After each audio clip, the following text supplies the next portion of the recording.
రకంగా గొప్పగా అబద్ధాలు చెప్పగలుగుతాడు అని ఆధారాలతో సహా ఈరోజు 2 సబ్జెక్ట్స్ని టచ్ చేస్తాను. ఒక సబ్జెక్టు ఈ మధ్యకాలంలోనే చంద్రబాబు నాయుడు తానేదో చాలా గొప్పగా చేశాను అని చెప్తూ రీసర్వే మీద క్రెడిట్ చోరీ చేసే కార్యక్రమం ఏదైతే తాను చేస్తూ ఉన్నాడో ఆ క్రెడిట్ చోరీకి సంబంధించి తాను చెప్తా ఉన్న అవాస్తవాలు అబద్ధాలు ఏ స్థాయిలో ఉన్నాయి అన్నవి ఒక విషయంగా ఎక్స్ప్లెయిన్ చేస్తాను. రెండో విషయంగా ఈ మధ్యకాలంలోనే చంద్రబాబు నాయుడు పల్నాడులో ఎంత దారుణంగా ఒక సామాన్యుడిని, ఒక దళితుడిని, ఒక పేదవాడిని, మా వైఎస్ఆర్సిపి కార్యకర్తను ఎంత దారుణంగా తాను చంపించే పాత్ర పోషించాడు అన్న విషయం నిజంగా సమాజంలో ఉన్న వ్యక్తులు ఎవరైనా కూడా సివిలైజ్డ్ సొసైటీలో ఉన్న వాళ్ళు సిగ్గుతో తల వంచుకోవాల్సిన అంశం ఇది. ఈ విషయంలో నిజంగా జరుగుతూ ఉన్న అన్యాయం గురించి కూడా ప్రస్తావిస్తాను. మొట్టమొదటిగా సర్వే గురించి, ఈ రీసర్వే టాపిక్ గురించి we will take it forward. ఈ మధ్యకాలంలో చంద్రబాబు నాయుడు గారు మాట్లాడుతూ ఉన్న మాటలు ఈ రీసర్వే సబ్జెక్ట్ మీద మనమంతా కూడా చూస్తే ఒకసారి ఈ భూమండలం మీద నిజంగా ఇంతటి దారుణమైన క్రెడిట్ చోరీ చేయగలిగిన వ్యక్తి ఇంకొకడెవడైనా ఉండగలడా అని అనిపించేట్టుగా చంద్రబాబు నాయుడు గారు మాట్లాడుతూ ఉన్నారు. ఊసరి వెళ్ళి కూడా చంద్రబాబు నాయుడును చూసి బహుశా సిగ్గుపడుతుందేమో. అంతటి దారుణమైన మోసాలు, అంతటి దారుణమైన అబద్ధాలు. నేను సూటిగా చంద్రబాబు నాయుడు గారిని అడుగుతా ఉన్నా, మీ ద్వారా ప్రజలందరి తరపున అడుగుతా ఉన్నా, అయ్యా 4 సార్లు సీఎం అని చెప్పి చెప్పుకునే ఈ పెద్ద మనిషి చంద్రబాబు నాయుడు, నేను అడుగుతా ఉన్నా, భూముల రీసర్వే చేయాలన్న కనీస ఆలోచన అయినా కూడా నీకు ఎప్పుడైనా గతంలో వచ్చిందా అని? కనీసం ఆలోచన అయినా నీకు గతంలో ఎప్పుడైనా వచ్చిందా అని?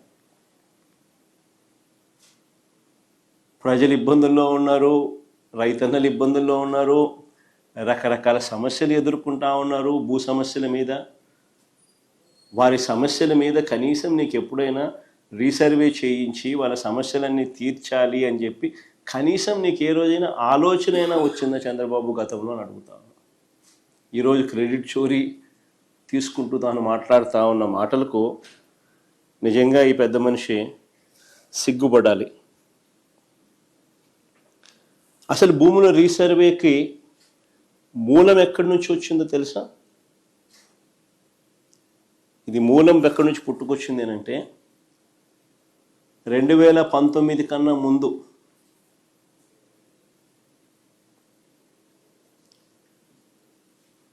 నా 3648 కిలోమీటర్లు సాగిన నా పాదయాత్రలో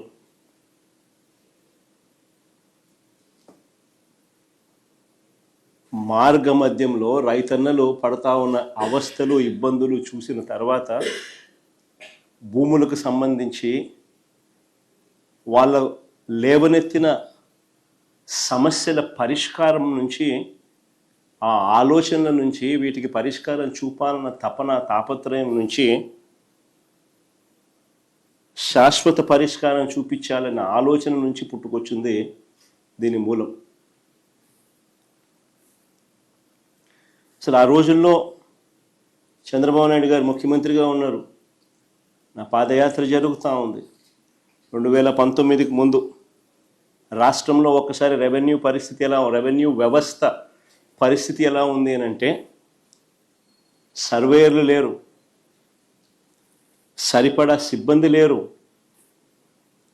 పరికరాలు లేవు, లేటెస్ట్ టెక్నాలజీ అంతకన్నా లేదు.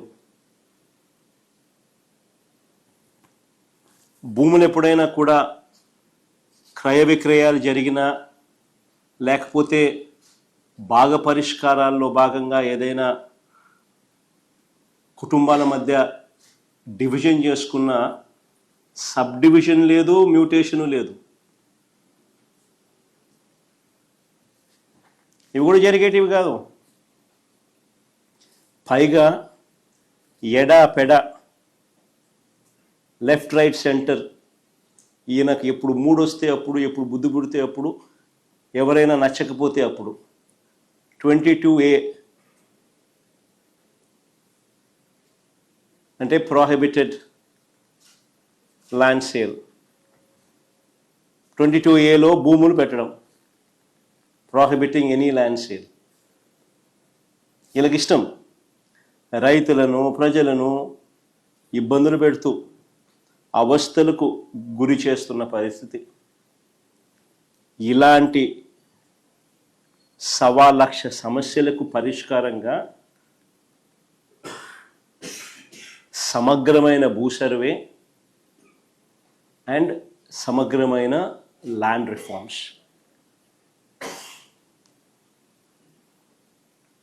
భూ సంస్కరణలు చేయాలన్న ఆలోచన వాటి నుంచి వచ్చింది. అందుకని 2019 ఎన్నికల కన్నా ముందే మా మేనిఫెస్టో కాపీ కూడా ఒక డిస్ప్లే చేయండి ఒకసారి. మా మేనిఫెస్టో కాపీలోని 2019లో ఒకసారి డిస్ప్లే చేయండి.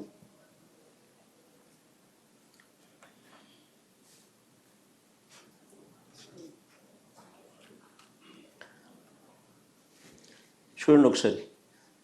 సుపరిపాలన విషయంలో రాష్ట్రంలో భూములన్నింటినీ సమగ్ర రీసర్వే చేయించి భూ యజమానులకు శాశ్వత యాజమాన్య హక్కు కలగజేస్తాము. Manifesto promise.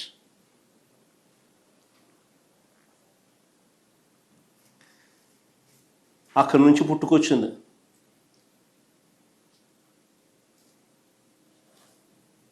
చెప్పిన మేరకు ఇది ఒక మహాయజ్ఞం అని తెలిసి, చెప్పిన మేరకు 2020 డిసెంబర్ 21వ తారీఖున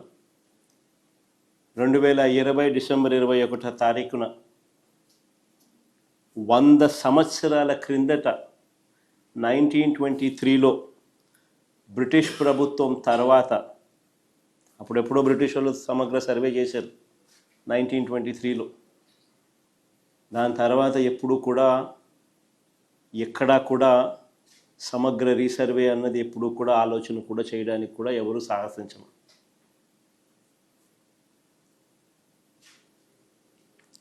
చెప్పిన మేరకు 2020 డిసెంబర్ 21వ తారీఖున 100 ఏళ్ల తర్వాత 1923లో బ్రిటిష్ ప్రభుత్వం తర్వాత సమగ్ర భూ సర్వే రికార్డ్స్ అన్ని అప్డేట్ చేయడం, సిస్టమ్స్లోకి రిఫార్మ్స్ తీసుకొని రావడం మొదలుపెట్టి ఒక గొప్ప అడుగు పడింది ఆ రోజు. నిజంగా ఇది ఒక రాష్ట్ర ప్రభుత్వంగా ఒక సువర్ణాక్షరాలతో లిఖించదగ్గ ఒక గొప్ప అధ్యాయం. సమగ్ర రీసర్వేతో కూడిన ఈ సంస్కరణలు మేము చేసినది నిజంగా ఒక మహాయజ్ఞం లాంటిది.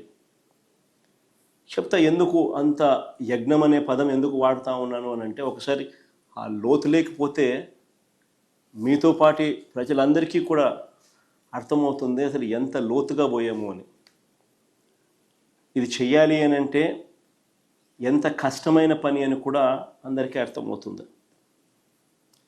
దేశ పరిపాలనా చరిత్రలో భూ సంస్కరణలో సువర్ణాక్షరాలతో ఎందుకు లిఖించదగ్గ అధ్యాయం అని చెప్పి కూడా చెప్తా.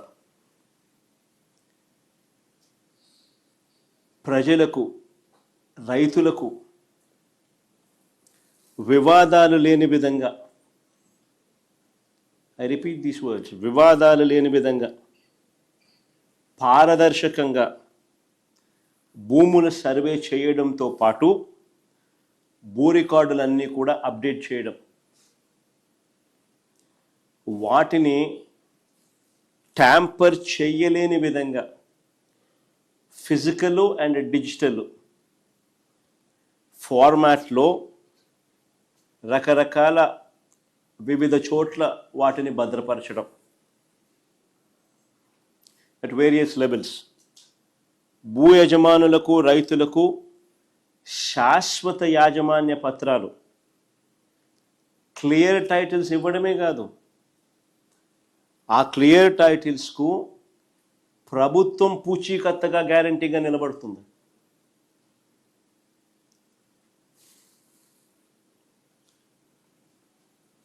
మోస్ట్ అడ్వాన్స్డ్ సెక్యూరిటీ ఫీచర్స్తో ఎవరు కూడా ట్యాంపర్ చేయలేని విధంగా క్యూఆర్ కోడ్ను సైతం ఈ పాస్బుక్స్తో పొందుపరుస్తూ, క్యూఆర్ కోడ్ను సైతం పాస్బుక్స్లో పొందుపరుస్తూ, ఫిజికల్గా ఎవరైనా ట్యాంపర్ చేసే పరిస్థితి కూడా లేకుండా పట్టాదారు పాస్ పుస్తకాలు ఇవ్వడం జరిగింది. టైటిల్ మారినా కానీ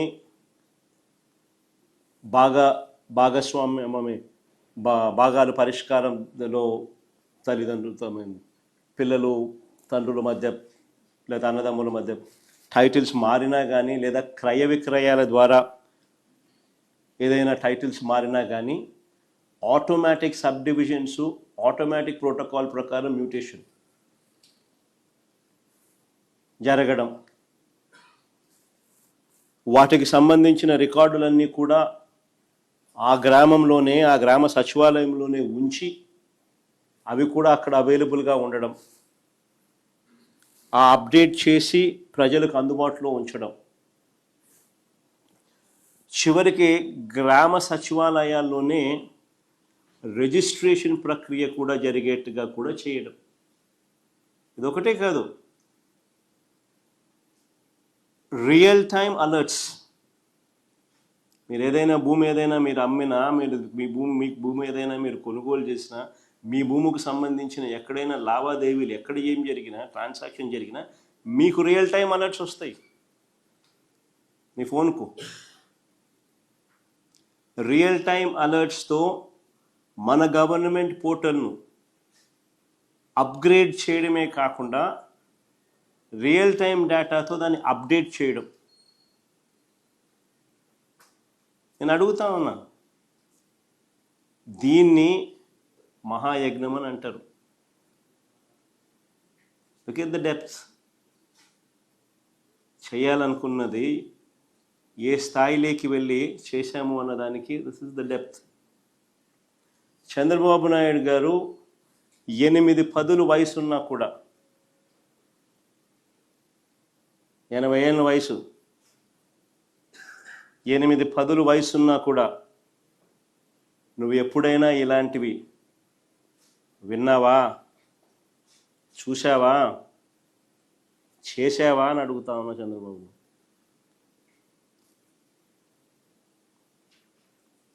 అసలు ఏ స్థాయిలోకి వెళ్ళి మేము రివ్యూలు తీసుకునే వాళ్ళము అని అంటే, ఏ స్థాయిలోకి వెళ్ళి ఎంత కమిట్మెంట్ చూపే వాళ్ళము అని అంటే, అసలు ఆ క్లిప్పింగ్ కూడా ఒకసారి, రివ్యూ క్లిప్పింగ్ కూడా ఒకసారి వేయండి అమ్మా, ఒకసారి ఇంట్రెస్టింగ్ క్లిప్పింగ్ ఒకసారి చూడండి కూడా. మొదటి నుంచి మొదలుపెట్టు. మేజర్గా స్వా ఎక్కడ జరుగుతుందని అంటే, సమస్య ఏంటంటే ఈ డేటా ఎంట్రీ ఆపరేటర్ దగ్గర ఈ కీ ఇచ్చేస్తాం. మేజర్గా స్వా ఎక్కడ జరుగుతుందని అంటే, వీళ్ళకి డేటా ఎంట్రీ ఆపరేటర్ దగ్గర కీ ఇచ్చేస్తాం. ఆ కీ ఇచ్చేసి వీళ్ళు పట్టించుకో, ఈ కీ ఉంది కదా అని చెప్పి slow will start. Yes, sir. మనము టైటిలింగ్ యాక్ట్ లో బ్లాక్ చైన్ టెక్నాలజీ అని పెట్టాం sir, which is tamper proof. ఆ టైటిలింగ్ యాక్ట్ కూడా ఒకసారి చదువుకోండి. Yes, sir. We need to. Yes, we'll do that, sir. Blockchain will bring in, అక్కడ sir. కొంచెం ట్యాంపర్ ఎవరైనా చేయాలని అనుకుంటే కూడా చెయ్యాలని దురుద్దేశంతో ఆలోచన చేసినా కూడా చెయ్యలేని విధంగా నీ సిస్టమ్ ను డెవలప్ చేయాలి. Yes, sir. అప్పుడే దీనికి మోర్ మీనింగ్ వస్తుంది. ప్రజలకు బేసిక్లీ ఒక కాన్ఫిడెన్స్ అనేది ఏంటంటే ఇది ట్యాంపర్ చేయలేము అన్న ఇంప్రెషన్ ఇవ్వగలిగితే Yes, sir. అది నెంబర్ 1. నెంబర్ 2, వాట్ ఎవర్ టెక్నాలజీ ద్వారా నువ్వు ఏదైతే నువ్వు పెట్టగలిగిందో that should only be stand by. You would have to be make sure that physical documents are also given. Yes. And physical documents ను గన ఎవరైనా చూపిస్తే physical documents should overrule the technology. Yes. అది కూడా జాగ్రత్తగా చూసుకో. ఎందుకంటే ఈ టెక్నాలజీలో ఏం చేస్తున్నాడో ఎవరు చేస్తున్నాడో ఏం పెడుతున్నాడో అనేది ఆ డేటా ఎంట్రీ ఆపరేటర్ చేతుల్లో లైఫ్లే ఉంటాయి, జీవితాలు ఉంటాడు. ఏమో వాడు లంచాలు తీసుకుని రాజీ పడిపోయి కీ పెట్టి చేసేసి టక మార్పులు చేసేస్తాడు. Sir. అప్పుడు ఫిజికల్ డాక్యుమెంట్ ఉండి లాభం లేకుండా పోతుంది. So there's got to be some kind of physical document అనేది ఏదైతే ఉందో అది భద్రంగా వీళ్ళ దగ్గరే ఉంటుంది. So any updating that you do, physical document also should be updated parallelly. Yes, sir. Without updating physical document parallelly, you should not initiate technical updating. Yes, sir. Adi kuda equally important. Otherwise what will happen is we ignore the physical document updating. Then what happens is physical document would say something, your digital document would say something else. అప్పుడు tomorrow this fellow will come and say కోర్టుకు పోతాడు, ఈడెవడో ఈయన కొడుకులో ఈయన పిల్లోల్లో ఎవరో, this is the original document అంటాడు. Yes, sir. So there's got to be some connection there. అంటే ప్రతి విషయంలో కూడా ఏ స్థాయిలోకి వెళ్ళి ప్రజలకు రైతులకు మంచి జరగాలనే ఉద్దేశంతో tamper proof registered tamper proof documents వాళ్ళకు అందజేయాలి అని చెప్పి ఏ స్థాయిలో తాపత్రయపడ్డాము అని చెప్పడానికి ఆ రివ్యూ మీటింగ్స్లో మేము తీసుకుంటా ఉన్న ఆ సీరియస్నెస్ చెప్పడానికి అది ప్లే చేసిన. నిజంగా ఈ సమగ్ర సర్వే కోసం మేము చేసిన ప్రతి ప్రయత్నం కూడా ఒక రికార్డే. I would use that word రికార్డే. ఎలా అని చెప్తా, ఏకంగా 15,000 గ్రామ సచివాలయాలు, ఏకంగా 15,000 గ్రామ సచివాలయాలు ఒక record. Never in the past. ఏకంగా 15,000 గ్రామ సచివాలయాలు ఒక రికార్డే. ప్రతి సచివాలయంలో దాదాపుగా 10 మంది ఉద్యోగులను నియమించడం అది ఇంకో రికార్డే.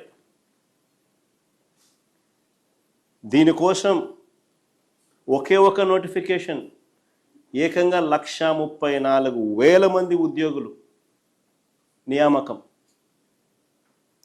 ఎవ్వరూ కూడా ఎప్పుడూ కూడా అధిగమించలేని, తుడిచివేయలేని ఒక సూపర్ రికార్డ్ ఇది.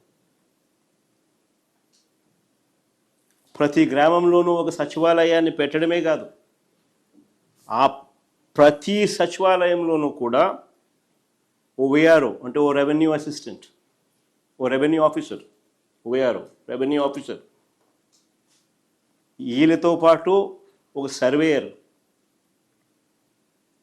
వీళ్ళతో పాటు డిజిటల్ అసిస్టెంట్, వీళ్ళంతా కూడా ప్రతి సచివాలయంలోనూ 15,000 సచివాలయాలలో ఉండడం. ప్రతి గ్రామంలో దాదాపుగా 40,000 మంది సర్వేయర్లు, రెవెన్యూ ఆఫీసర్, విఆర్ఓలు, రెవెన్యూ ఆఫీసర్లు అండ్ డిజిటల్ అసిస్టెంట్లు, దాదాపుగా 40,000 మంది ఈ కార్యక్రమంలో పాలు పంచుకున్నారు. Never in the history, never in the past ఈ స్థాయిలో ఒక వ్యవస్థను క్రియేట్ చేసి రైతులకు, ప్రజలకు మంచి చేయాలి, శాశ్వత పరిష్కారం దిశగా అడుగులు పడాలి, పూర్తి ప్రక్షాళన చేసి సమగ్ర భూ సర్వే చేసి ట్యాంపర్ ప్రూఫ్ డాక్యుమెంట్స్ చేతిలో పెట్టి ఆ తర్వాత కూడా ఆ సిస్టమ్ను మెయింటైన్ చేయాలి అప్డేట్ కాబడ్డ పరిస్థితులు తపన పడిన ప్రభుత్వం ఎప్పుడూ లేదు.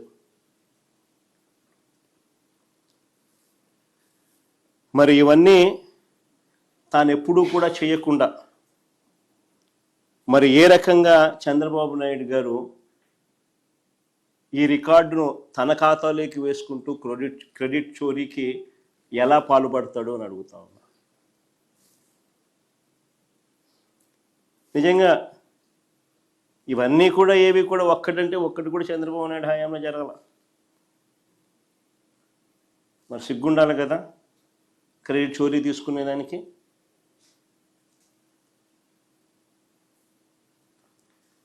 ఇదొకటే కాదు, మేము ఇంతటితో ఆగిపోలేదు. It's just the beginning. దీని తర్వాత రీసర్వే ప్రక్రియను చేపట్టడానికి సెంట్రల్ గవర్నమెంట్ బాడీ, అత్యున్నతమైన central government body survey of ఇండియాతో ఒప్పందం కుదుర్చుకున్నాం డిసెంబర్ 9th, 2020.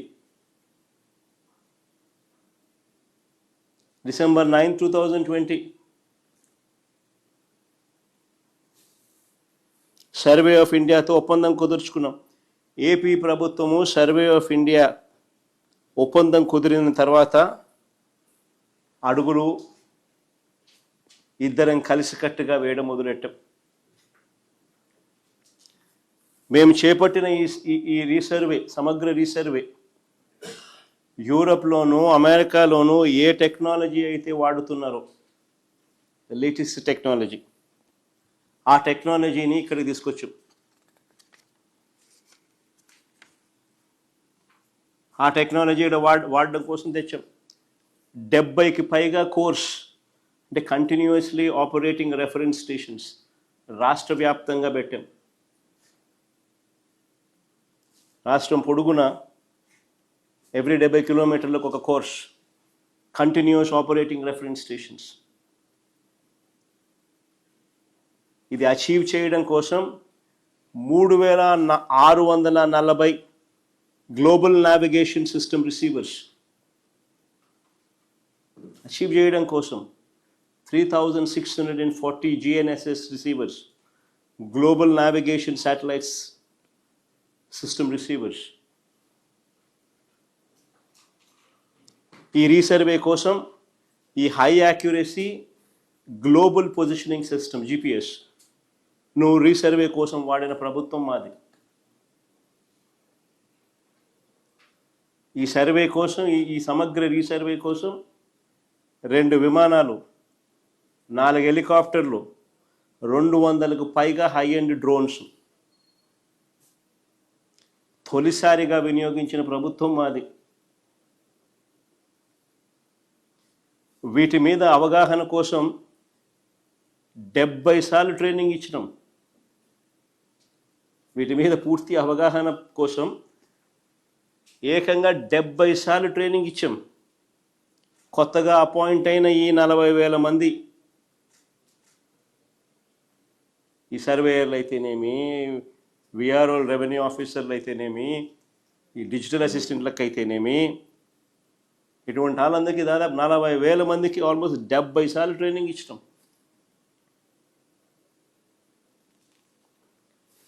కొన్ని కోట్ల సర్వే రాళ్లను గ్రామాలకు తరలించాం. కొన్ని కోట్ల సర్వే రాళ్లను గ్రామాలకు తరలించాం. ఇది ఎప్పుడు జరగల.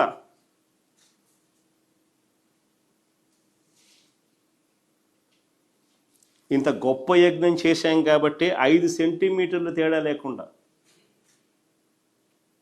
5 సెంటీమీటర్లు తేడా లేకుండా మేము కొలతలు వేసాం. చంద్రబాబులా మేము ఎప్పుడు కూడా కబుర్లు చెప్పలా. ఓ గొప్ప వ్యవస్థను క్రియేట్ చేసాం, ఓ గొప్ప టెక్నాలజీని అడాప్ట్ చేసుకుని గొప్పగా అడుగులు పడ్డాయి. అంతటితో ఆగిపోలా. ఎక్కడికక్కడ వివాదాల పరిష్కారం కోసం మండలానికి 2 అధికారులు చొప్పున 1358 మండల మొబైల్ మెజిస్ట్రేట్లు వర్ ఆన్ ద మూవ్. అక్కడికక్కడ పరిష్కారాలు చూపేదానికోసం 1358 మండల మొబైల్ మెజిస్ట్రేట్లను దేవర్ ఆన్ ద మూవ్. మండలానికి 2 అధికారులు చొప్పున. అంటే న్యాయాన్ని ప్రజల ముంగటికే తీసుకొచ్చి వారికి శాశ్వత పరిష్కారం చూపించే దిశగా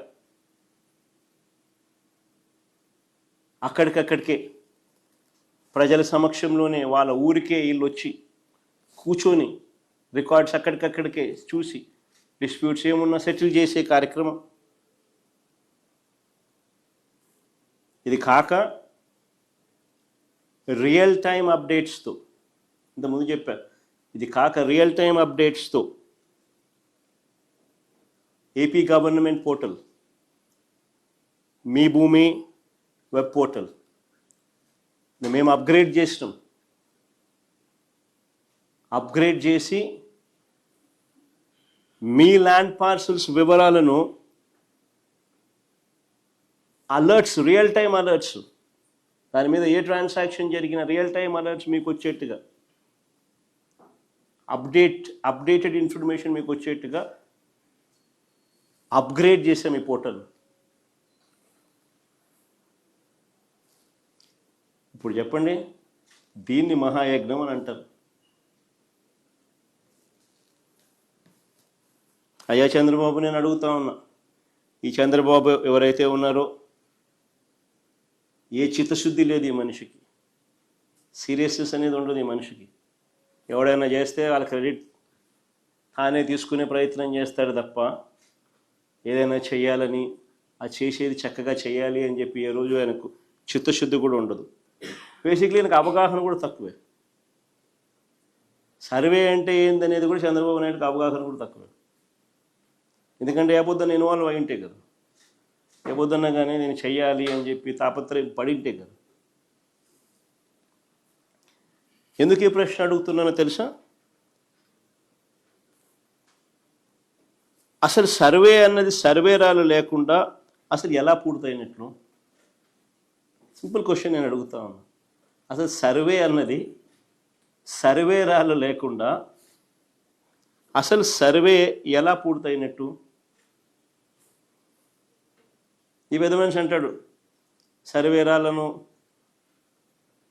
కొన్ని కోట్ల సర్వేరాలను తరలించినారు, గ్రామాలకు చేయించి తరలించినారు అని అంటాడు. బుద్ధి లేకుండా, జ్ఞానం లేకుండా, అవగాహన లేకుండా. అసలు సర్వే అనేది సర్వేరాలు లేకుండా అసలు ఎలా పూర్తయినట్టు?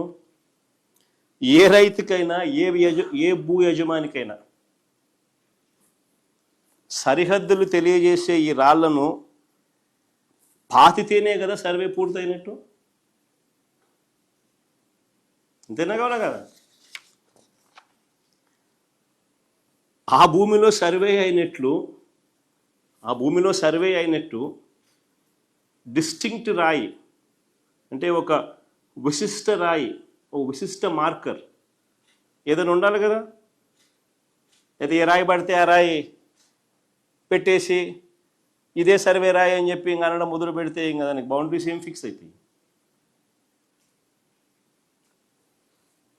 లేదంటే ఏ రాయి పడితే ఆ రాయిని చూపిస్తూ అదే ఆ సర్వే రాయి అని చెప్పి అనడం మొదలు పెడితే మళ్ళా కథ మొదటికి రాదా? అంతే కదా. సో సర్వే రాళ్ళు అనేది ఒక డిస్టింక్ట్ రాయిగా ఉండాలా, డిస్టింక్ట్ మార్కర్గా ఉండాలా. అందుకే యూనిక్ పద్ధతిలో ఒక తరహాలో సర్వే రాళ్లను ప్రభుత్వం ఉచితంగా రైతులకు సప్లై చేసింది. ఆ రాళ్ల మీద అది యూనిక్గా ఉండేందుకు ఆ రాళ్ల మీద శాశ్వత భూ హక్కు, భూరక్ష అనే స్కీమ్ ఏ పేరైతే మేము పెట్టామో ఆ పేరును పెట్టాం.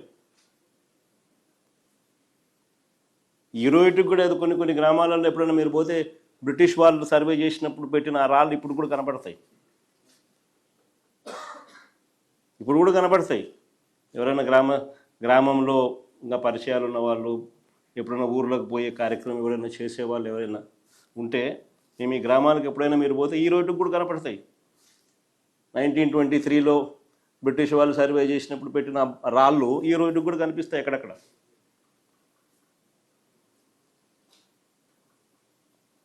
ఈ మనిషి పెద్దమంది అంటాడు, రాళ్ళు ఎందుకు అంటాడు, డిస్టింక్ట్గా పెట్టిన రాళ్ళు ఎందుకు అంటాడు, ఆ బండరాయి పెడితే ఆ బండరాయి పెట్టచ్చు కదా అంటాడు.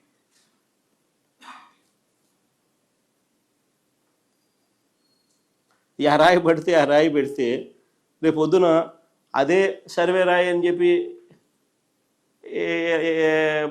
ఎలా చెప్తావు? ఇంకోడేదో ఇంకో రాయి చూపించి ఇదే సర్వే రాయి అంటాడు. ఇప్పుడు కూడా బ్రిటిష్ వాళ్ళు సర్వే రాళ్ళు అప్పట్లో 1923లో పెట్టినటి ఫోటోలు.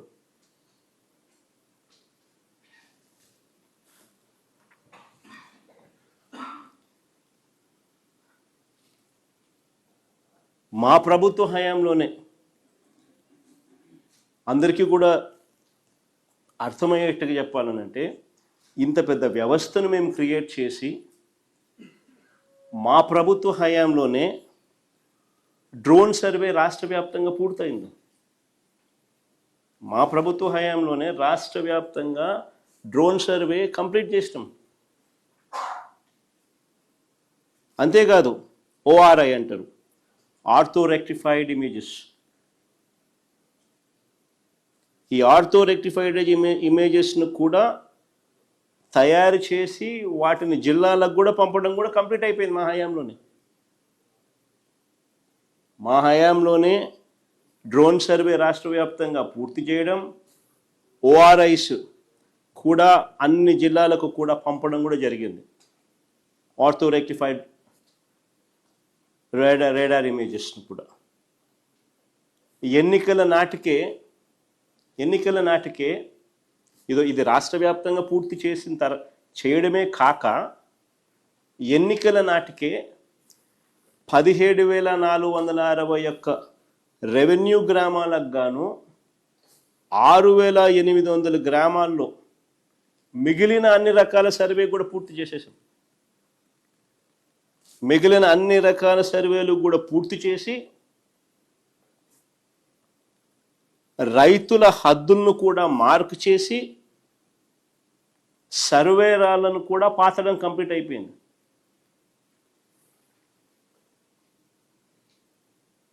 అంతేకాదు, ఈ 6,800 గ్రామాలలో రికార్డ్స్ అన్నీ కూడా అప్డేట్ చేసి, సబ్ డివిజన్స్, మ్యూటేషన్స్ కూడా కంప్లీట్ చేసి, ల్యాండ్ పార్సిల్లను యూనిక్ నెంబర్ ఇచ్చి, ప్రతి ల్యాండ్ పార్సిల్కి ఒక యూనిక్ నెంబర్ ఇచ్చి, ల్యాండ్ పార్సిల్ మ్యాప్ను కూడా along with latitude and longitude coordinates, హద్దులు కూడా మార్క్ చేసి జియో ట్యాగింగ్తో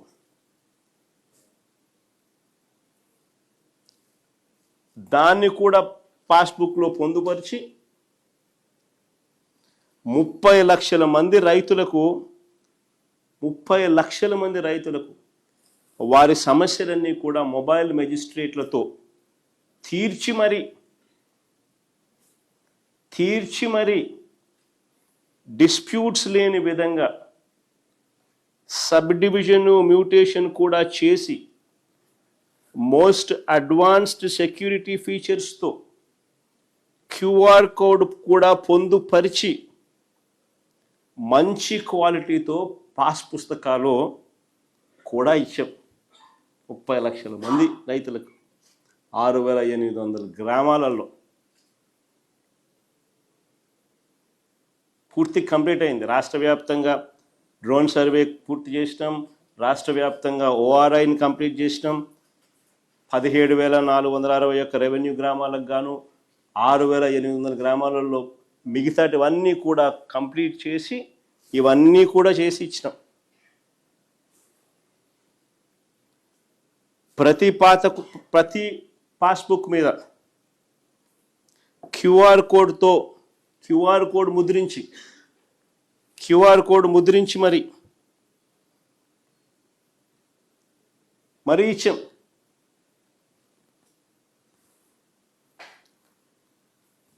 ఈ క్యూఆర్ కోడ్ని కనుక స్కాన్ చేస్తే మీ ఫోన్ నుంచి దాని మీద అట్లా పెట్టి మీరు కనుక స్కాన్ చేస్తే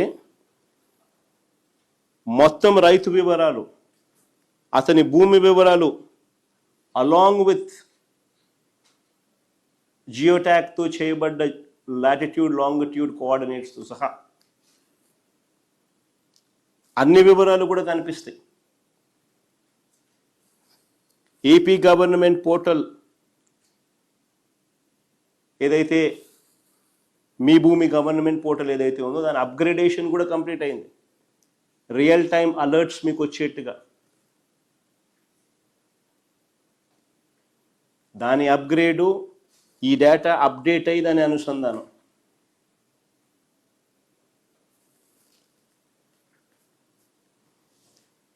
సరే, నేను చంద్రబాబు నాయుడు సీరియస్గా అడుగుతా ఉన్నా, అయ్యా ఇలా ఎప్పుడైనా ఎక్కడైనా జరిగిందా? రైతులు భూ యజమానులకు ఇంత భద్రత కల్పించే పని చంద్రబాబు నాయుడు ఎప్పుడైనా చేసాడా? భద్రత కల్పించే పని అంటే రైతు నష్టపోకూడదు, భూ యజమాని నష్టపోకూడదు, ట్యాంపర్ ప్రూఫ్ డాక్యుమెంట్స్ తన చేతిలో ఉండాలి, తనకు అన్ని రకాలుగా మంచి జరగాలి, సమస్యలు ఉండకూడదు అని ఇంతగా తాపత్రయపడి ఎప్పుడైనా చంద్రబాబు నాయుడు చేశాడు? మరి ఎవరి దొంగలు? మరి ఇష్టం వచ్చినట్టుగా మాట్లాడినాడు చంద్రబాబు నాయుడు ఎన్నికలప్పుడు. మరి ఎవరి దొంగలు? ఎవరు కబ్జాకోరులు? ఎవరు రైతులకు భూ యజమానులకు రక్షణ కల్పించారు? నిజంగా చంద్రబాబు నాయుడు గారి విష ప్రచారం వల్ల ప్రజల ఆస్తులను చంద్రబాబు నాయుడు చేస్తా ఉన్న విష ప్రచారం, ప్రజల ఆస్తులను ఎవరైనా కూడా కొల్లగొట్టాలనుకుంటే, ఎవరైనా కూడా ఇంత పక్కాగా యూనిక్ రాళ్ళు, ప్రత్యేకమైన రాళ్ళు పాతి ల్యాండ్ పార్సిల్స్కు నలువైపులా లాటిట్యూడు లాంగిట్యూడు ఇవన్నీ కూడా జియో ట్యాగింగ్తో అనుసంధానం చేసి ఇవన్నీ కూడా పెట్టి పొందుపరిచి క్యూఆర్ కోడ్ను కూడా పొందుపరిచి పాస్బుక్లో ఎవరు ట్యాంపర్ చేయలేని విధంగా ఆ పాస్బుక్ను తయారు చేసి మోస్ట్ అడ్వాన్స్ సెక్యూరిటీ ఫీచర్స్తో ఎవరైనా పట్టాదారు పాస్బుక్ ఇస్తారా? చెడు ఉద్దేశాలు ఎవరికైనా ఉంటే, అబద్ధాలకైనా కానీ ఒక హద్దు ఉండాలి, ఒక పొద్దు ఉండాలి. చంద్రబాబు నాయుడు చేసిన దుష్ప్రచారాలు అంతా ఇంత కూడా కాదు. నేను ఒకసారి మీ అందరికీ కూడా కంపేర్ చేయమని అడుగుతా ఉన్నా. ఒకసారి పాత పాస్బుక్ ఎలా ఉండేది, మేమిచ్చిన కొత్త పాస్బుక్ ఎలా ఉంది అనేది ఒక్కసారి గమనించమని అడుగుతా ఉన్నా. మీరు గమనిస్తే పాత పట్టాదారు పాస్బుక్ పుస్తకాల్లో భూమి వివరాలన్నీ కూడా చేత్తో రాసి ఉంటాయి. గమనించండి ఒకసారి. ఒకటి కనపడతా ఉన్నాయి, ఫోటో కూడా కనపడతా ఉంది, మీరే చూడండి. చేత్తో రాసి ఉంటాయి. భూమి వివరాలన్నీ చేత్తో రాసి ఉంటాయి. ఆ పాత పుస్తకంలో ఎక్కడా కూడా మ్యాపులు లేవు. ఆ పాత పట్టా పాస్బుక్లో ఎక్కడా కూడా మ్యాపులు లేవు. లాటిట్యూడు లాంగిట్యూడ్ కోఆర్డినేట్స్తో జియో ట్యాగింగ్ చేసి ల్యాండ్ పార్సల్స్ అసలే లేవు.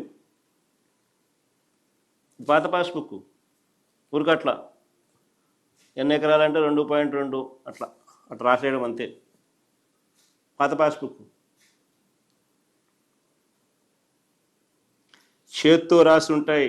మ్యాపులు లేవు, మ్యాపులు ఉండవు. లాటిట్యూడ్ లాంగిట్యూడ్తో కోఆర్డినేట్స్తో జియో ట్యాగింగ్ అసలే లేదు. క్యూఆర్ కోడ్ అసలే లేదు. యూనిక్ ల్యాండ్ పార్సల్ అంతకన్నా లేదు. ఇది పాత పాస్బుక్. ఒక్కసారి మేము వచ్చిన తర్వాత మా ప్రభుత్వం తీసుకొచ్చిన కొత్త పాస్బుక్ ఒకసారి చూడండి.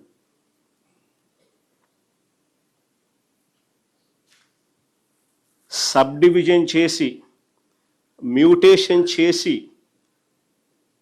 చేసిన తర్వాత with unique land parcel number, ఇదిగోండి పైన రాసి చూడు, unique land parcel number, geo tagging చేసి లాటిట్యూడ్ లాంగిట్యూడ్స్తో ల్యాండ్ పార్సల్ మ్యాప్,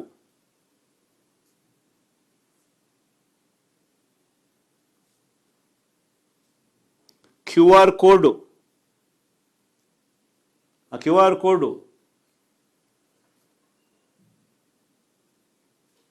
ఇవన్నీ మా బుక్లో ఉంటాయి. ఇంత ముందు పేజీ లేకపోమా అది కూడా మా ఆధార్ వివరాలు చెప్పే పేజు.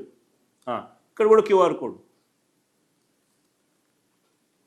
తర్వాత ముందుకు మామ,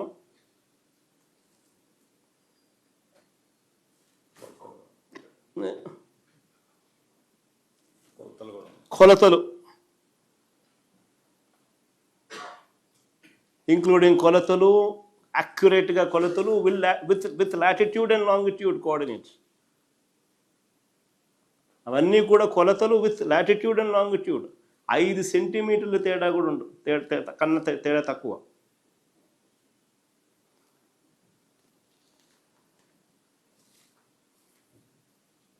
మళ్ళీ పాస్బుక్ చివరిలో రైతులకు సూచనలు చేస్తూ వెబ్సైట్ను అప్గ్రేడ్ చేసి, ఏపీ గవర్నమెంట్ పోర్టల్ను అప్గ్రేడ్ చేసి, మీ పోర్టల్ను అప్గ్రేడ్, మీ భూమి పోర్టల్ను అప్గ్రేడ్ చేసి, రైతుల వివరాలు అప్డేట్ చేసి, రియల్ టైం అలర్ట్స్తో అవి కూడా అందుబాటులోకి తీసుకొచ్చే కార్యక్రమం కూడా చివరి పేజీలో సూచనలలో కనిపిస్తుంది.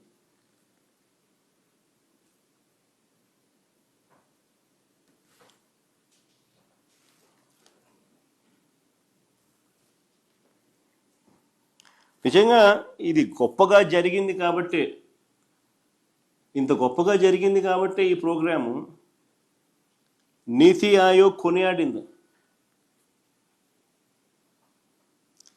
కేరళ, ఉత్తరాఖండ్ వంటి రాష్ట్రాలు వచ్చి ఇక్కడ జరుగుతూ ఉన్న రీసర్వే మోడల్ను అధ్యయనం చేసిపోయాయి.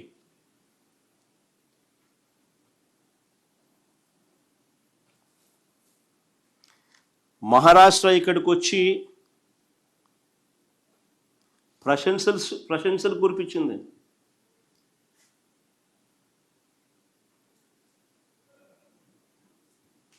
మహారాష్ట్ర వాళ్ళు ఇక్కడికి వచ్చి చూసి అధ్యయనం చేసి ప్రశంసలు కురిపించిపోయారు. అస్సాం టీం ఇక్కడికి వచ్చి పర్యటించి మన ప్రభుత్వం సహకారం కోరింది.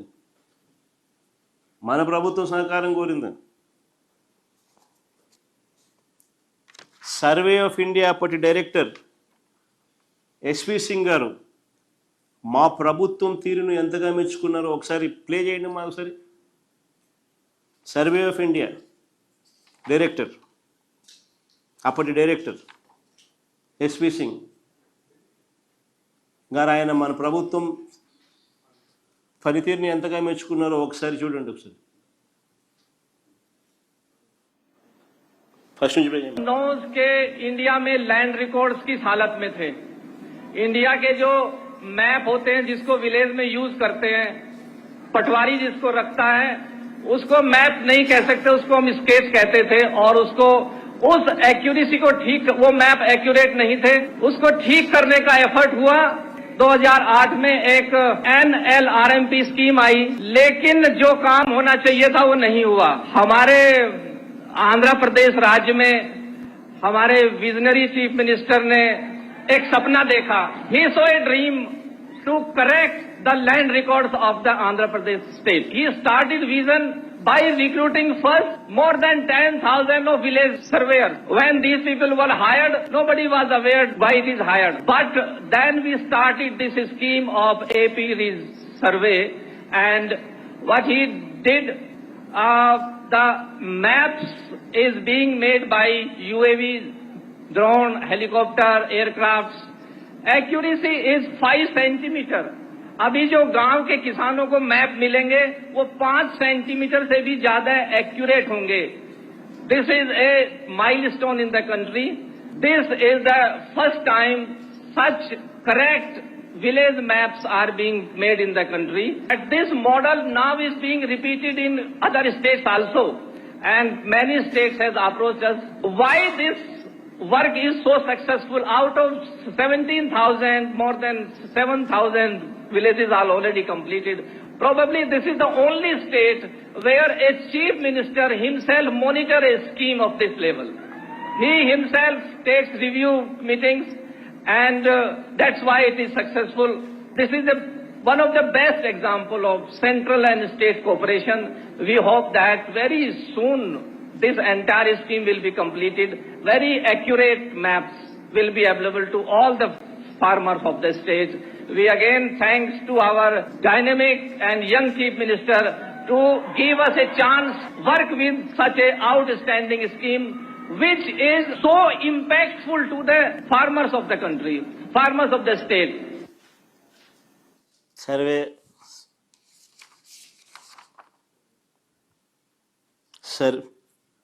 సర్వే ఆఫ్ ఇండియా అప్పటి డైరెక్టర్ ఎస్వి సింగ్ గారు రాష్ట్రంలో జరుగుతూ ఉన్నది ఆయన కూడా ఏ రకంగా పొగిడాడు అని పూర్తిగా ఆయన కూడా ఇన్వాల్వ్ అయి స్టేట్ గవర్నమెంట్తో కలిసి పనిచేస్తూ రిజల్ట్స్ అన్నీ చూసిన పిమ్మట ఆయన మాట్లాడుతూ ఉన్న మాటలు. మేము సంకల్పంతో పనిచేస్తుంటే ఈ యజ్ఞ ఫలాలను అందకూడదని, జగన్కి ఎక్కడ మంచి పేరు వస్తుందని, నిజంగా రాక్షసుల కన్నా దారుణంగా చంద్రబాబు నాయుడు గారు ఆయన ఎల్లో గ్యాంగు ఈ యజ్ఞాన్ని భగ్నం చేయడం కోసం విశ్వ ప్రయత్నాలు చేశారు, కుట్రలు ఎన్నో చేశారు. ఎన్నికల దగ్గరకు వచ్చేసరికి చంద్రబాబు నాయుడు గారు ఒక ప్రధాన రాక్షసుడు పాత్ర చంద్రబాబు నాయుడు పోషిస్తే ఆయన లెఫ్ట్ రైటు ఉన్న ఈనాడు, ఆంధ్రజ్యోతి, TV5 వీళ్ళంతా కూడా అసిస్టెంట్ రాక్షసుల పాత్ర పోషించినారు.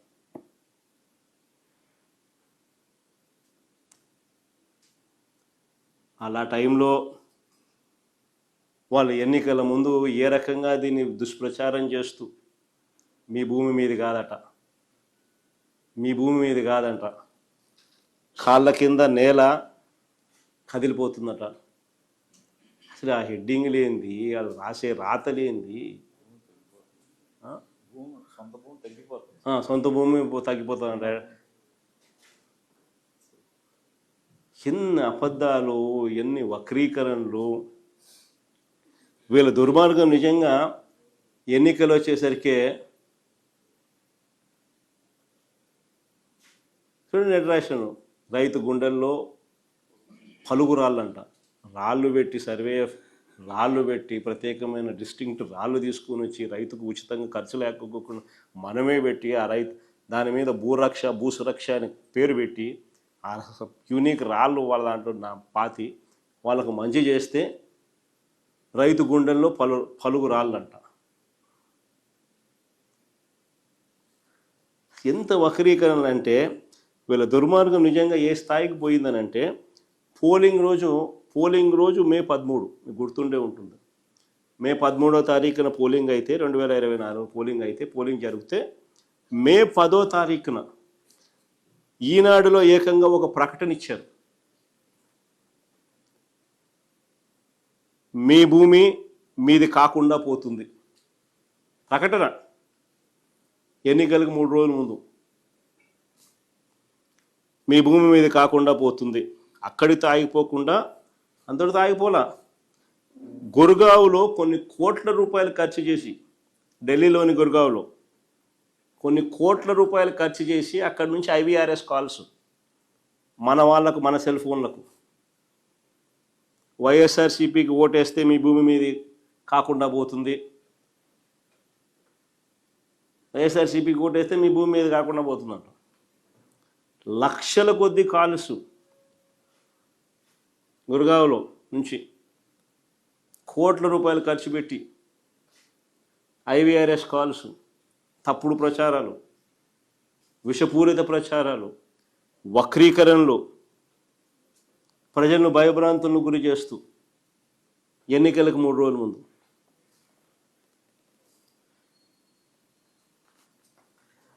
ఒకటే అడుగుతా ఉన్నా, చంద్రబాబు నాయుడు గారు తాత్కాలికంగా రాజకీయ ప్రయోజనం ఏదైనా పొంది ఉండవచ్చు, కానీ నిజాలన్నది ఎంతో కాలం తొక్కిపెట్టలేరు. నిజాలు బయటకు వస్తాయి, బయటకు రావాల్సిందే. నిజంగా ఇప్పుడు బయటకు వచ్చినాయి కూడా.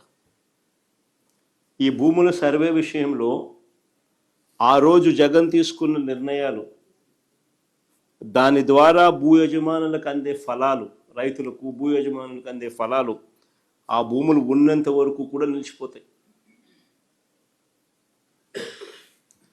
నేను చంద్రబాబు నాయుడు గారిని సూటిగా అడుగుతా ఉన్నా, సూటిగా ప్రశ్నిస్తా ఉన్నా, అయా సమగ్ర సర్వే వల్ల భూములు పోతాయని, ల్యాండ్ టైటిలింగ్ యాక్ట్ వల్ల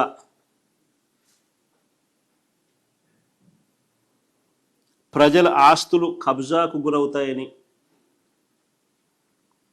ఒక ప్రచారం చేసి ఒక డ్రామా చేసిన ఈ చంద్రబాబు ఇప్పుడు కేంద్ర ప్రభుత్వంలో భాగస్వామిగా ఉన్న ఈ చంద్రబాబు ఇప్పుడు పూర్తిగా యూటర్న్ ఎందుకు తీసుకున్నాడయ్యా అని అడుగుతా ఉన్నా. పూర్తిగా యూటర్న్ ఎందుకు తీసుకున్నావా అని అడుగుతా ఉన్నా.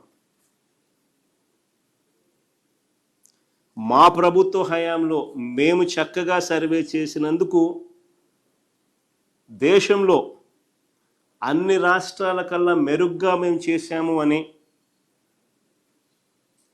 కేంద్ర ప్రభుత్వం నుంచి 400 కోట్ల రూపాయలు మాకు రాయితీ వస్తే, మేం చేసిన పని వల్ల రాయితీ వస్తే ఆ క్రెడిట్ను తన ఖాతాలోకి వేసుకోవడానికి పడరాని పాటలు పడతా ఉన్నాడు. వాళ్ళు ఎవరు, వాళ్ళ ఎంపీ, వాళ్ళ మంత్రి, కేంద్ర మంత్రి, వాళ్ళ ఎంపీ పెమ్మసాని, ఆయన ట్వీటు మాట్లాడడం అసలు నాకు ఆశ్చర్యం అనిపిస్తుంది. ఆయన చంద్రబాబు నాయుడు నుంచి థ్యాంక్ యూ, అసలు వీళ్ళు మాట్లాడే మాటలు నాకు ఆశ్చర్యం అనిపించింది. అసలు పట్టాదారు ఇంకా మళ్ళీ అబద్ధాలు ఇంకా ఏ స్థాయి లేకపోయినాయంటే, పట్టాదారు పుస్తకాలపై QR కోడ్ ఆయనే తెచ్చినాడంట. అది ఇంకొక అబద్ధాలు. అసలు నిజంగా ఈ స్థాయి లేక ఒక మనిషి ముఖ్యమంత్రి స్థానంలో ఉంటూ, ఆయన కన్నా నేను కొడుకు వయసులో ఉన్నా. నేను మా నాయన ఆయన ఇద్దరు సమకాలికులు.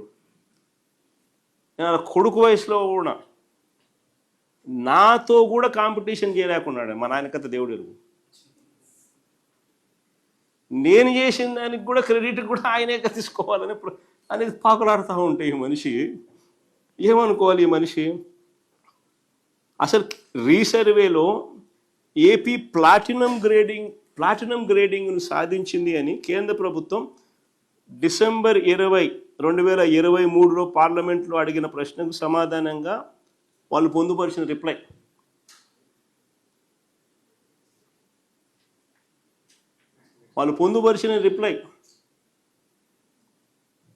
ప్లాటినం గ్రేడ్ ఆంధ్రప్రదేశ్ గవర్నమెంట్ సాధించింది అని 2023 డిసెంబర్లో పార్లమెంట్లో అడిగిన ప్రశ్నకు సమాధానంగా వాళ్ళు పొందుపరిచినారు. 168 districts of states of which AP is part have completed 99% and above of the work on 6 components.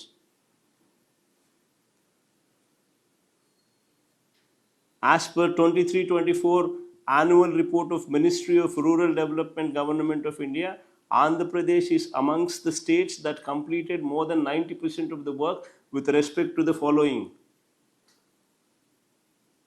అని ప్లాటినం గ్రేడ్ ఇచ్చినారు. ఆశ్చర్యం ఏందో తెలుసా?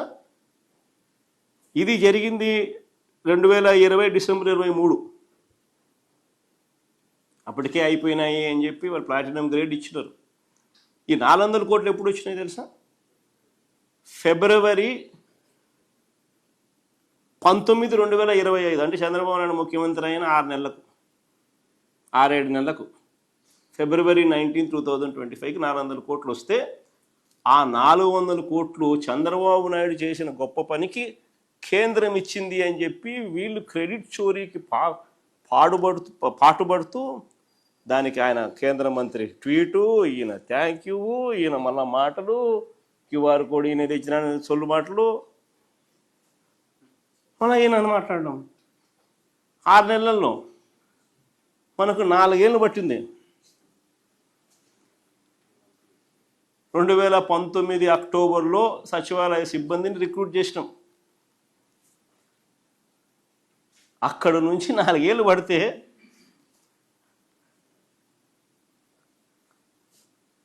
ఇది అచీవ్ చేయడానికి ఈ మనిషి 6 నెలల్లో ఆ క్రెడిట్ అంతా, ఆ 4 ఏళ్ళు వాడు చేసిన క్రెడిట్ అంతా ఈయన తీసుకొని ఆయన అండము, ఈయన థ్యాంక్ యూ చెప్పడము, మన దానికి అబద్ధాలు జోడించి బ్లాక్ చైన్ అంటాడు, క్యూఆర్ కోడ్ అంటాడు, అంటాడు, ఇవన్నీ ఏం చేసినట్టు.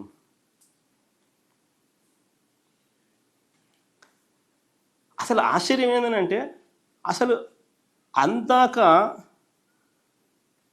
నిజంగానే ఆశ్చర్యం ఎక్కడ అనిపిస్తుంది. అందాక ఆయన చేసిన ఆరోపణలు ఏం కావాలా ఎన్నికల ముందు వరకు?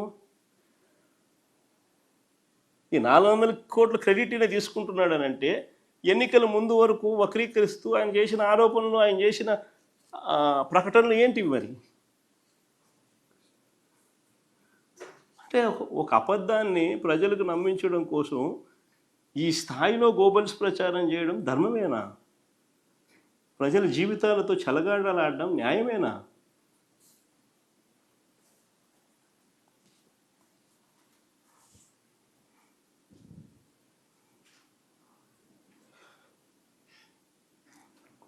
అసలు ఈ మాదిరిగా ఏకంగా నేను చంద్రబాబు నాయుడు సూటిగా తన గుండెల మీద చేయి వేసుకొని ఆలోచన చేసుకోమని చంద్రబాబుని కొడతాను. ఈ మాదిరిగా ఏకంగా 40,000 మంది గ్రామ సచివాలయాలను ఏర్పాటు చేయడమే కాకుండా 15,000 గ్రామ సచివాలయాలు ఏర్పాటు చేయడమే కాకుండా ఏకంగా ఆ గ్రామ సచివాలయాలలో ఏకంగా 40,000 మంది సర్వేయర్లు అయితేనేమి, విలేజ్ రెవెన్యూ ఆఫీసర్లు అయితేనేమి, డిజిటల్ అసిస్టెంట్లు అయితేనేమి, వాళ్ళందరినీ నియమించడం, కోట్ల సంఖ్యలో యూనిక్ సర్వేరాళ్లను గ్రామాలకు చేర్చడం, ప్రపంచంలోనే లేటెస్ట్ టెక్నాలజీని తీసుకొని రావడం, ఎవరు కూడా ట్యాంపర్ చేయలేని విధంగా పాస్బుక్లు ఇవ్వడం, సబ్ డివిజన్స్ చేసి, మ్యూటేషన్ చేసి, యూనిక్ ల్యాండ్ పార్సల్ ఐడి ఇచ్చి, పాస్బుక్లో జియో ట్యాగింగ్తో ల్యాండ్ మ్యాపులు పెట్టి, అడ్వాన్స్డ్ సెక్యూరిటీ ఫీచర్స్తో క్యూఆర్ కోడ్ పొందుపరిచి పాస్బుక్ ఇచ్చి, ఆటోమేటిక్ మ్యూటేషను ప్రోటోకాల్లో భాగంగా ఆటోమేటిక్గా జరిగిపోయే సబ్ డివిజన్ జరిగేట్టుగా వ్యవస్థలోకి మార్పులు తీసుకొచ్చి, రియల్ టైం అలర్ట్స్తో మీ భూమి పోర్టల్ను, ఏపీ గవర్నమెంట్ పోర్టల్ను అప్గ్రేడ్ చేసి, అప్డేట్ చేసిన ఈ భూ రికార్డులు ఆటోమేటిక్గా మీకు అలర్ట్స్ వచ్చే విధంగా మార్పులు తీసుకొచ్చి దాదాపుగా 6,000 కోట్లకు పైగా ఖర్చు చేసి 6,000 కోట్లకు పైగా ఖర్చు చేస్తూ ఉన్న పథకం ఇది. This programme is 6,000 crores. 6,000 కోట్లకు పైగా ఖర్చు చేస్తూ ఉన్న పథకం, 40,000 మంది ఉద్యోగస్తులు.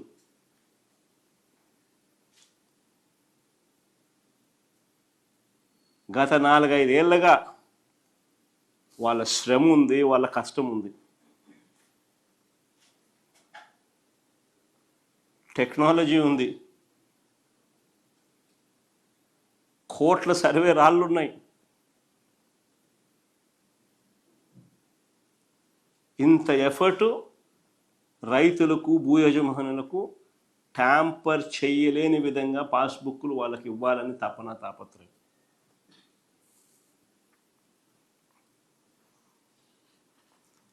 అందుకనే పథకం పేరు కూడా భూ హక్కు భూరక్ష స్కీమ్, జగనన్న భూ హక్కు భూరక్ష స్కీమ్.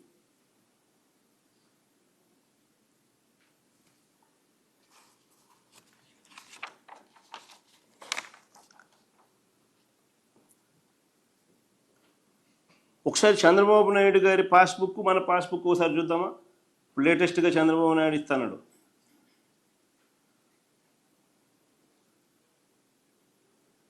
చంద్రబాబు నాయుడు గారు అది మన హయాంలో పాస్బుక్, ఇది చంద్రబాబు నాయుడు గారు ఇచ్చిన చంద్రబాబు నాయుడు గారి హయాంలో. ఇప్పుడు ఈయన మన 30 లక్షల పాస్బుక్లు వెనక్కి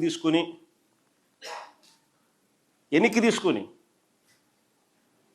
ఆ పాస్బుక్లను ఈయన కలరింగ్ మార్చి మళ్ళీ ఎన్నికి రైతులకు ఇస్తా ఉన్న పాస్బుక్లు ఒకసారి చూద్దాం తేడా ఏందని. సేమ్ అయ్యే QR code, same format. Chandrababu Naidu హయాది మనది, మన హయాంలో మనం ఇచ్చింది, చంద్రబాబు నాయుడు ఇప్పుడు ఇస్తా ఉంది. జియో కోఆర్డినేట్స్తో ల్యాండ్ పార్సెల్ నెంబరు, జియో కోఆర్డినేట్స్తో ల్యాండ్ మ్యాప్, విస్తీర్ణం కూడా తెలుపుతా ఉన్న వివరాలు with geo coordinates, with QR code.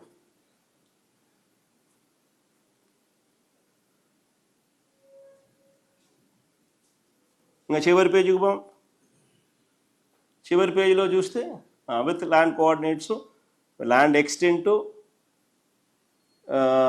With QR code same.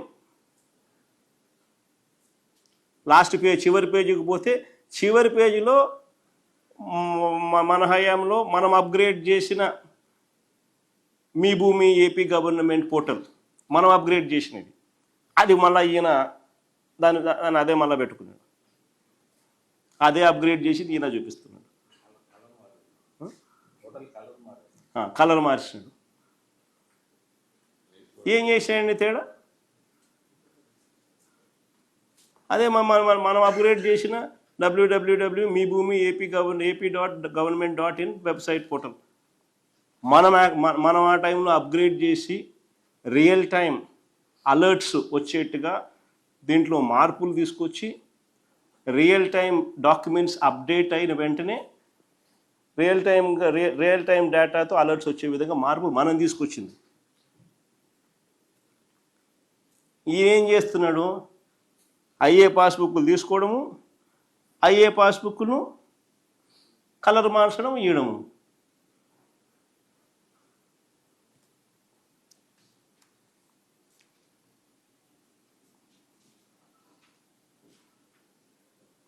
అన్నీ సేమ్ టు సేమ్, కలర్లు తప్ప. నేను అడుగుతాను, ఇందులో చంద్రబాబు నాయుడు చేసింది ఏముంది అంటున్నా? రంగులు మార్చడం తప్ప.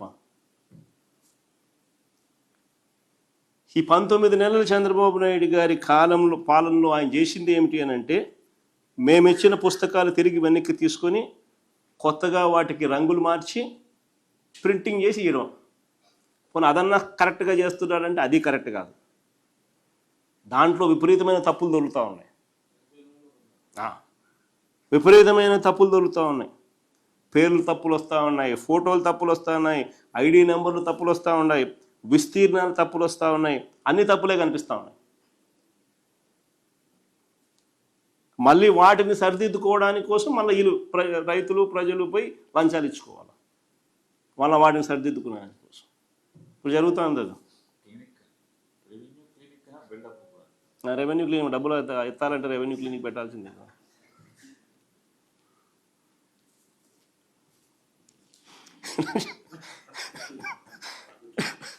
పైగా ఇంకా ఆశ్చర్యకరమైన విషయం తెలుసా? మేము పాతిన రాళ్ళను, కొన్ని కోట్ల రాళ్ళను మేము పాతినాం.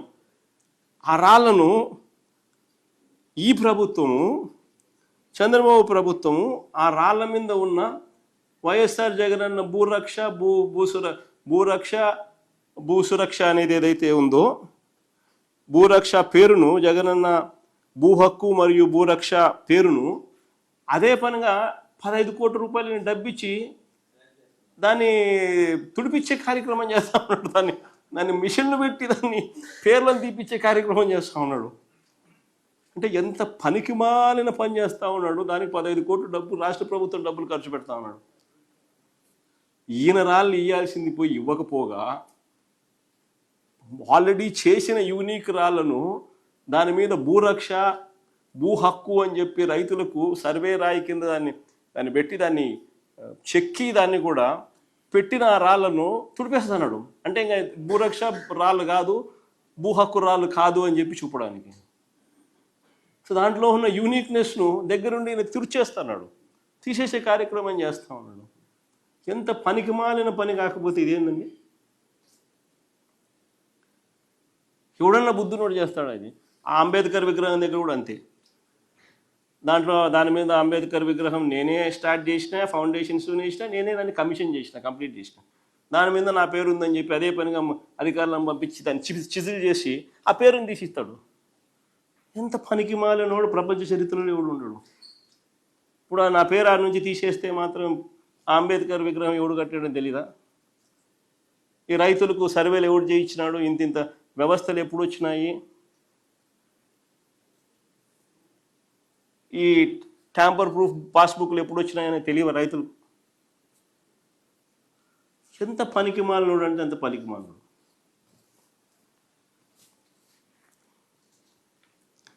వయసు ఏమో 80 ఏళ్ళు. మా నాయనతో పోటీ కదా దేవుడు ఎరుగు.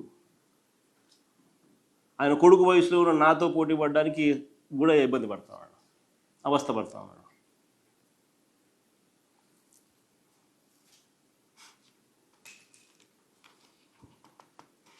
ఇంకా ఆశ్చర్యం ఏమిటి తెలుసా? ఇప్పుడు ఇంకా విచిత్రం, నిజంగా అన్నిటికన్నా విచిత్రం ఏమిటంటే ఇప్పుడు ఆయన సర్వే చేయించే కార్యక్రమం ఏదైతే చేస్తూ ఉన్నాడో సర్వేరాలు లేవు. అంటే ఏ రాయి పడితే ఆ రాయి పెట్టుకోవడము, అదే సర్వే రాయి అని చెప్పి రేపు పొద్దున ఎవడైనా కానీ చూపించవచ్చు. సర్వేరాలు లేకుండా సర్వే చేయించే కార్యక్రమం చేస్తాను. ఎంత విచిత్రమైనడు, ఎంత విచిత్రమైనడు. సర్వేరాళ్ళు ఉండకపోతే సర్వే ఎలా జరుగుతుంది? ఏ రాయి పడితే ఆ రాయి నాటితే సర్వే చేసినట్టేనా? సర్వేరాళ్ళు డిస్టింక్ట్గా లేకపోతే ఎవరు పడితే వాళ్ళు రాళ్ళు మార్చరా? ఏ రాయి పడితే ఆ రాయి ఇదే సర్వే రాయి అని అనరా? ఈ రోజుకి కూడా 100 సంవత్సరాల కిందట బ్రిటిష్ వాళ్ళు సర్వే అప్పుడు నాటిన రాళ్ళు ఈ రోజుకి కూడా అక్కడక్కడ కనిపిస్తాయి. That is the prominence and that is the importance, that is the significance of these survey stones, distinct survey stones.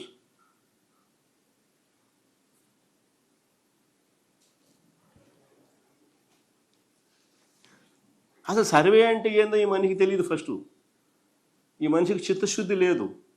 చిత్తశుద్ధి ఉంటే ఈ జరగవు, ఈ తప్పులు జరగవు. చిత్తశుద్ధి లేదు కాబట్టి ఈ తప్పులు జరుగుతూ ఉన్నాయి. మా మీద కక్షతో, తన సేడిజంతో ఇప్పుడు సర్వేను ఏ స్థాయిలోకి తీసుకొని పోతా ఉన్నాడంటే దాని అంతిమ లక్ష్యాలను పూర్తిగా నీరుగార్చే కార్యక్రమం చేస్తూ ఉన్నాడు, గందరగోళం సృష్టించి. అసలు సర్వే పూర్తయ్యాక గ్రామ వార్డు సచివాలయాలలో రిజిస్ట్రేషన్ సేవలు అందుబాటులోకి తీసుకొచ్చే కార్యక్రమం పూర్తిగా వదిలేసినాడు. అసలు గ్రామ వార్డు సచివాలయాలలో రిజిస్ట్రేషన్ అనే కార్యక్రమం ఎందుకు అంత ఇంపార్టెంట్ అంటే కళ్ళ ఎదుటే రిజిస్ట్రేషన్ ప్రక్రియ జరిగినప్పుడు రికార్డ్స్ అప్డేట్ అవుతూ ఉన్నప్పుడు అంత గ్రామస్తులే అదే గ్రామంలోనే అన్నీ జరుగుతూ ఉన్నప్పుడు మోసం చేయడానికి కష్టమవుతుంది. ఎవరైనా అన్నీ తెలిసిపోతాయి కాబట్టి అలర్ట్ వస్తుంది. అలర్ట్ వచ్చిన వెంటనే చూస్తాడు, పక్కనే ఉన్నాడు కాబట్టి, ఇంటి పక్కనే సచివాలయం కాబట్టి, ప్లస్ వాళ్ళ ఊర్లోనే ఉంటాడు కాబట్టి ఎవరైనా చేసేవాడు కూడా ఏదైనా మోసం చేయాలంటే భయపడతాడు. మళ్ళీ వాళ్ళు వచ్చి కొడతారేమో అని పక్కనే ఉంటారని. అది ఫైనల్ ఉద్దేశం. అలాంటి ఆ ఫైనల్ ఉద్దేశాన్ని కూడా నీరుగారుస్తూ ఉన్నాడు.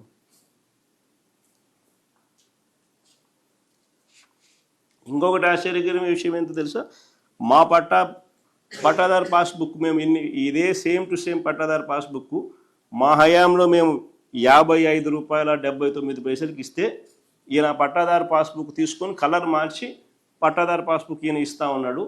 దాని ఖర్చు ₹76, అంటే ₹20 మార్జిన్. మా హయాంలో 56 ఇప్పుడు 76, ₹20 కమిషన్. ఏదైనా కమిషన్ కోసం ఏదైనా కానీ వదిలే కార్యక్రమం అనేది జరగదు. దేన్ని వదలడం అనేది చంద్రబాబు నాయుడు హిస్టరీలో ఉండదు.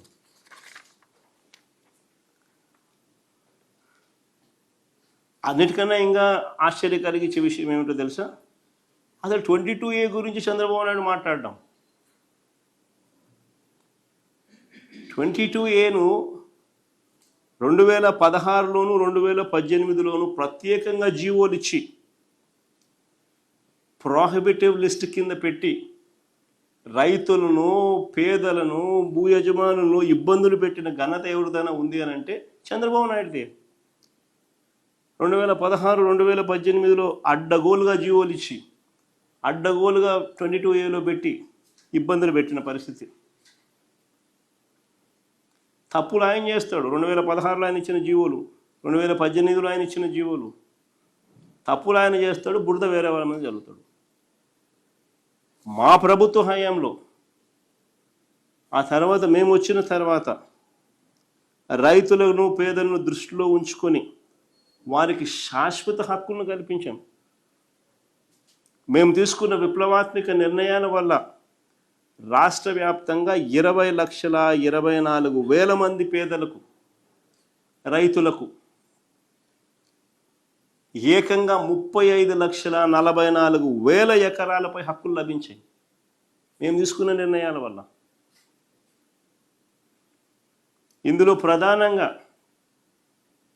అసైన్డ్ ల్యాండ్ పొంది 20 ఏళ్ళు దాటితే వారి భూముల మీద వారికి పూర్తి హక్కులు కల్పించిన చరిత్ర మా ప్రభుత్వంలోనే జరిగింది.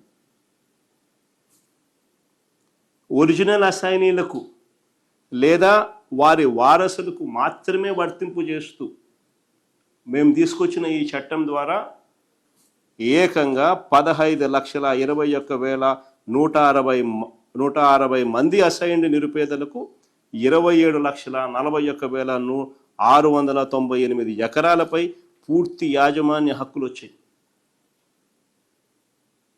మేము తీసుకున్న నిర్ణయం వల్ల.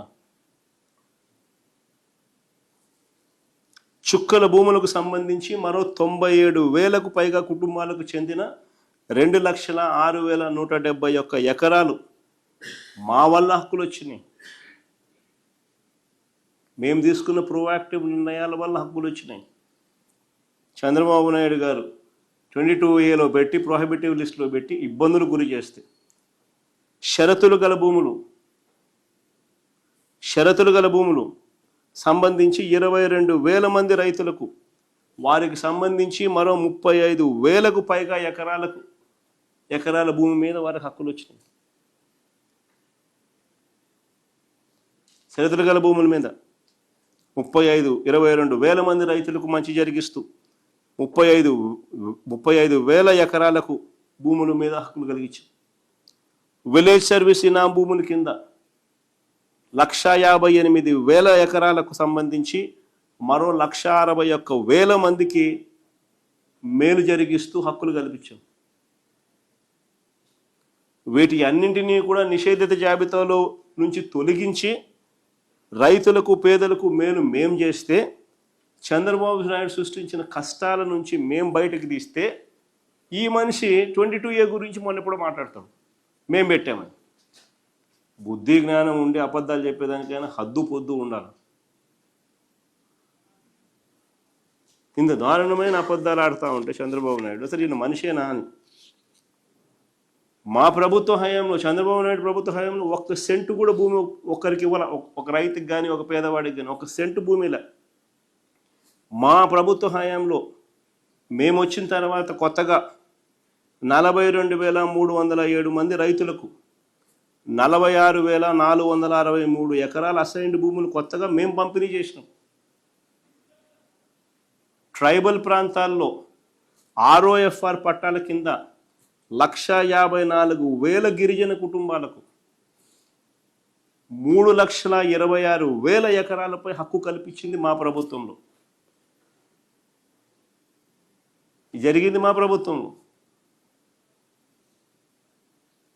ఈ మనిషి చంద్రబాబు నాయుడు క్రెడిట్ చోరీలో భాగంగా 22 ఏళ్ళు మేమంటాడు, మేము పెట్టామంటాడు. ఏది మాట్లాడుతున్నాడు? QR కోడ్ ఆయన అంటాడు,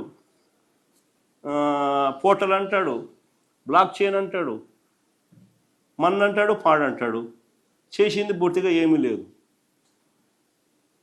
ఇంత దారుణమైన అబద్ధాలు, వక్రీకరణలు చేయడము, ప్రజలను తప్పుదో పట్టించడము, ఎన్నికలకు ముందు కూడా ఇదే మాదిరి దుష్ప్రచారాలు చేస్తూ అడ్వర్టైజ్మెంట్లు ఇవ్వడము, IVRS కాల్స్ చేయించడము, ప్రజలను భయభ్రాంతులను గురి చేయడము. మన సిగ్గు లేకుండా ఆయన అధికారంలోకి వచ్చిన వెంటనే ఈ పనులన్నీ చేసినందుకు 400 కోట్లు కేంద్ర ప్రభుత్వం రివార్డు ఇస్తే అది ఆయన వల్లే జరిగింది, ఆయన వల్లే రివార్డు వస్తూ ఉందని చెప్పి ఆయన క్రెడిట్ తీసుకోవడము. మళ్ళీ ఆ పాస్బుక్లు చూస్తే మేము ఇచ్చిన పాస్బుక్లు, ఆయన ఇచ్చిన పాస్బుక్లు సేమ్ టు సేమ్. అయ్యే QR కోడ్లు, అయ్యే లాటిట్యూడ్స్, లాంగిట్యూడ్స్తో జియో ట్యాగింగ్ చేసి ఉన్న ల్యాండ్ పార్సల్లు, డిస్టింక్ట్ ల్యాండ్ పార్సల్ నెంబర్లు, land maps, including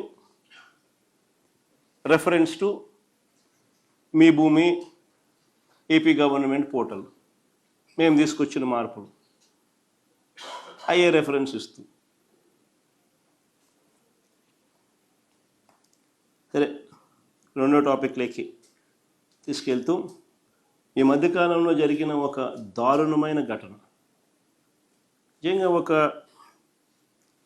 red book రాజ్యాంగం అన్నది నిజంగా ఈ రాష్ట్రంలో ఏ స్థాయికి పోయింది అని చెప్పడానికి ఇదొక చిన్న నిదర్శనం, ఇదొక చిన్న ఉదాహరణ.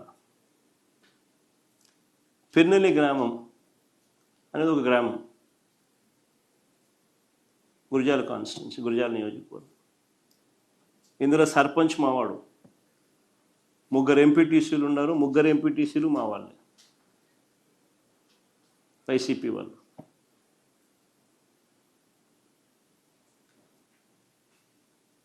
ఈ 3 ఎంపీటీసీలు సర్పంచ్, వీళ్ళతో పాటు దాదాపుగా 300 పైచిలకు కుటుంబాలు. ఊళ్ళు విడిచిపెట్టిపోయే పరిస్థితిలోకి రెడ్ బుక్ రాజ్యాంగం నడిచింది అని అంటే, నడిపిస్తూ ఉన్నారు అని అంటే నిజంగా సిగ్గుపడాలి వీళ్ళంతా. వాళ్ళ ఊరిలో వాళ్ళకున్న ఆస్తులు, వాళ్ళ ఊరిలో వాళ్ళకున్న పొలాలను, వాళ్ళ ఊరిలో వాళ్ళకున్న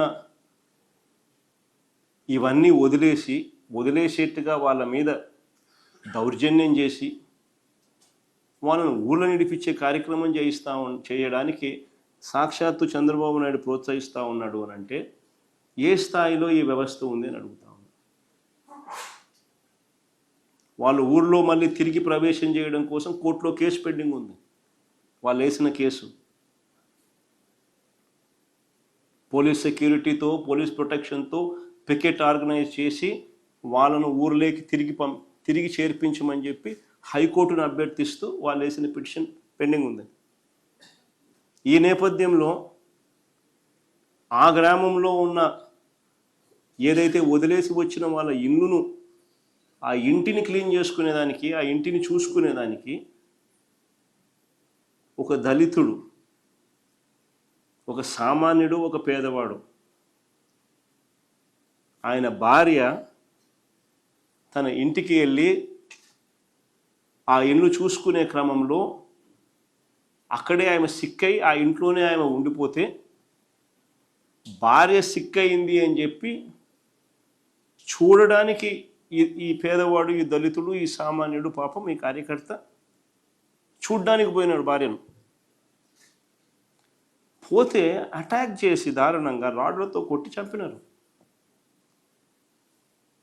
సిగ్గుండాలి ఏమన్నా.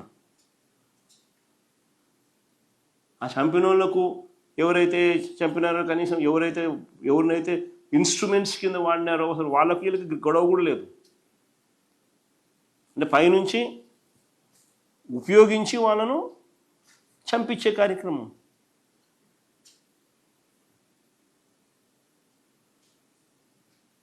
దీంట్లో సిఐలు, ఎస్ఐలు, ఎస్పీలు, చంద్రబాబు నాయుడు ఎమ్మెల్యేలు, చంద్రబాబు నాయుడు గారు సాక్షాత్తు, వీళ్ళంతా దోషులే.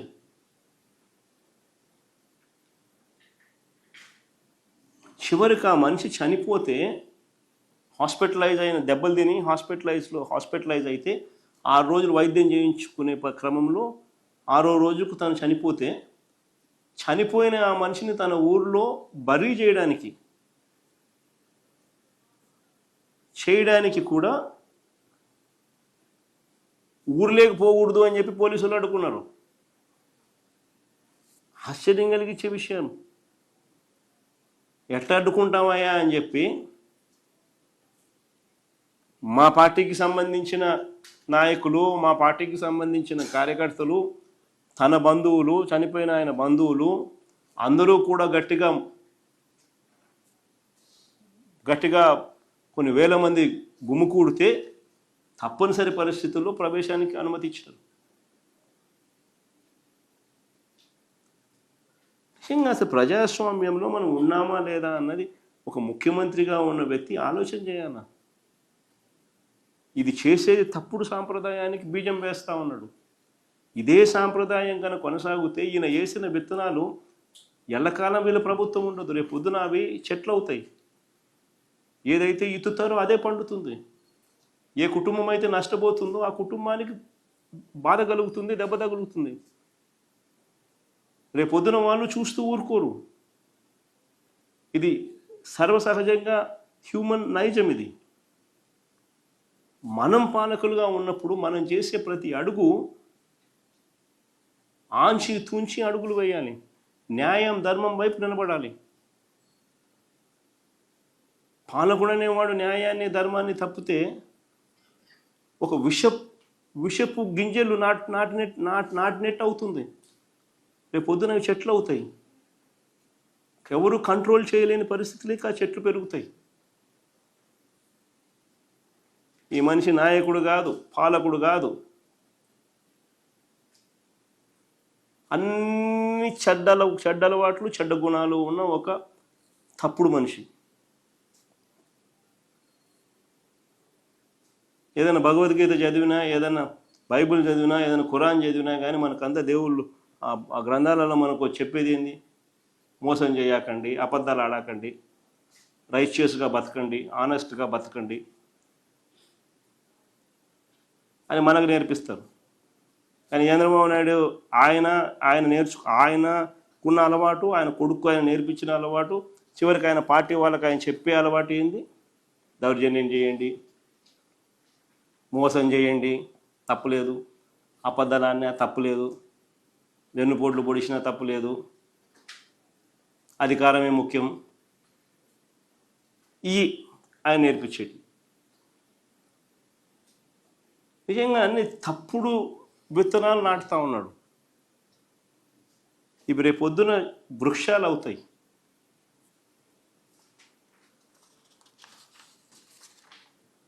గట్టిగా కోర్టుల మీద ఒత్తిడి తీసుకొస్తాం. ఎన్హెచ్ఆర్సీకి ఇంకా కంప్లైంట్ చేసే కార్యక్రమం కూడా చేస్తాం. కోర్టుల మీద ఒత్తిడి తీసుకొని వచ్చి ఖచ్చితంగా కోర్టుల ప్రొటెక్షన్ ద్వారా ఖచ్చితంగా మళ్ళీ వీళ్ళందరికీ కూడా మంచి రోజులు వచ్చే కార్యక్రమం కూడా జరుగుతుంది. మళ్ళీ పునఃప్రవేశం కూడా జరుగుతుంది.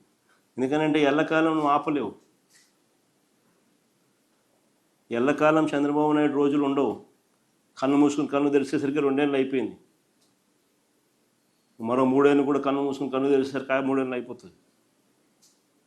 దాని తర్వాత ఇదే చంద్రబాబు నాయుడుకు తాను వేసిన విత్తనాలు వృక్షాలు అయితే ఎలా ఉంటుందో చంద్రబాబు నాయుడుకు తెలుస్తాయి.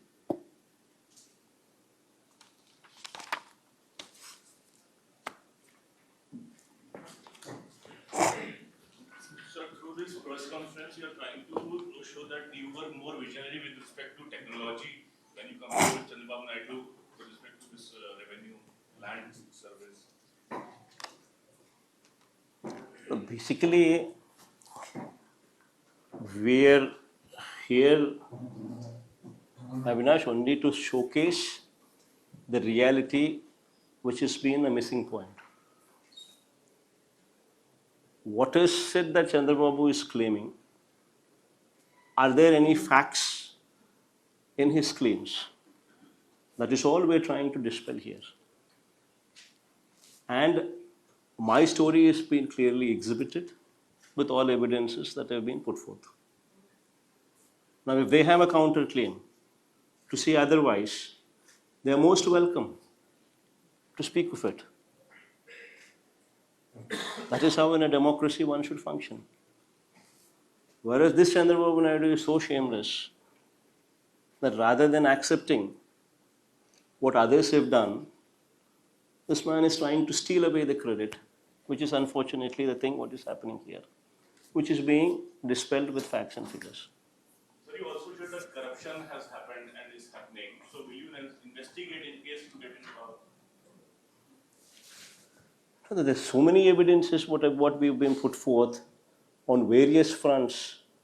In fact, you being a journalist yourself are also privy to that information.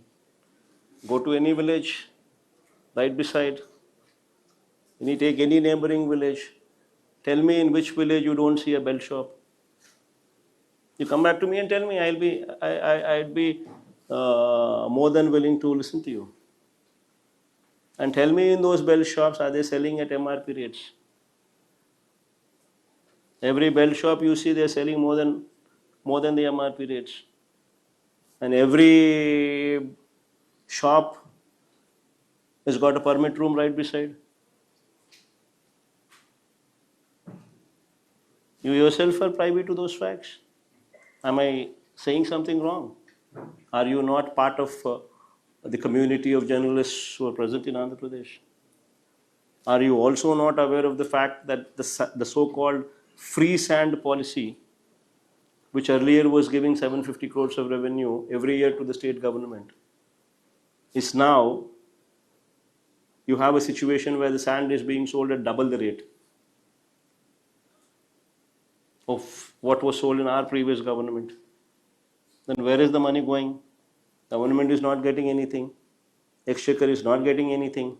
Yet, rates are double. Right in front of your eyes, I am not saying anything.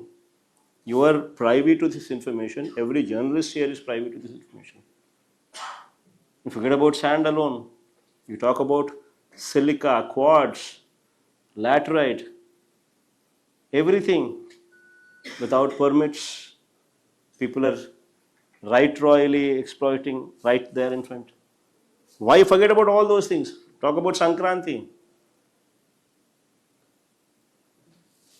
Is gambling a legitimate affair? You tell me. I'm asking all of you here. Is gambling legitimate affair? Then how is it that in almost every constituency, MLAs have given on auction along Chandrababu Naidu gets something, MLAs are in the front to make the deal. MLA shares something, Chandrababu shares something, the DIG shares something, the SP shares something, the police are also part of it. Every constituency you had gambling going on during the Sankranti. Where is the money to the state government? Is it not looting? Is it not right royal gambling which is being encouraged? Forget about encouraged. You are actually promoting. Almost 2,000 crores. Right in front of your eyes. Is it not corruption? Then what about Amaravati? 10,000, 11,000, 12,000 rupees per square feet. Construction cost.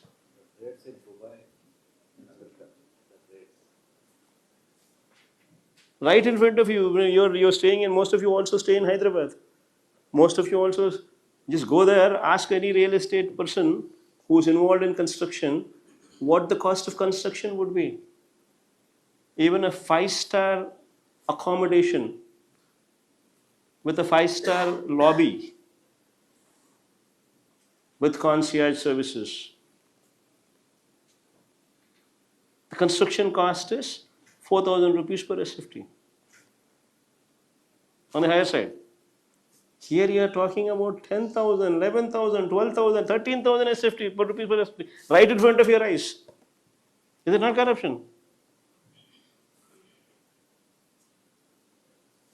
Have you ever seen a deal in real estate where land is given to a real estate company for throwaway prices? Not only that, you were saying you will give 2,000 rupees construction cost also to them. Why is there no auction? Why is it that only a certain person belonging to a who is close to Chandrababu alone benefits out of it? Why is it that it cannot be called for an auction? Why is it that Ramesh, Avinash or Harish, why is it that all of these people can also not participate?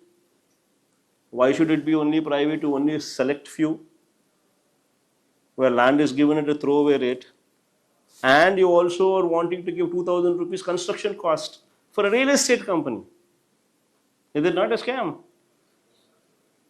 What about the power purchase agreements? You have made a hue and cry when the power was procured at 2 rupees 49 paise during our regime. Whereas now, in your own regime, you have procured power at 3 rupees 60 paise. Huh? Huh? 4.6. Access the 4.6, huh? 4.6. 4.6 versus 2 rupees 49 paise. Is it not a scam? Right in front of you, I have named quite a few. Quite a few, I have named few. And now if I were to spend more time on this, I would probably, I could probably give you a number of examples, explaining the scams to you, taking more than an hour of this particular time to only explain that particular issue. What's the kind of investment government is saying they're bringing to Andhra Pradesh? Is it not exemplary? See, what is an announcement is not an investment coming in. Please check the data. Please check the data wherein how much of announcements have converted into investments, be it 2014 to 19, be it 2019 to 24. You would be surprised to know that the man who talks so much brought in, on average, if my memory goes right, less than 10,000 rupees, 10,000 crores of rupees investment per annum. Whereas in our regime, we were, in the Krishna, what are the numbers? Huh? We were? They were? They were at average 10,000 crores, we were at average 14,000 crores. Despite COVID. And our last time I gave a presentation on industrial GVA and manufacturing GVA, the performance made during our regime, where we are actually ranked in the growth in industrial GVA, in the growth in manufacturing GVA, we are actually ranked top 5 in the country and number one in southern states. This is our performance. So our performance far supersedes what Chandrababu Naidu has ever done in the past. So how is it fair to even compare and you forcing me to answer this question? Yesterday,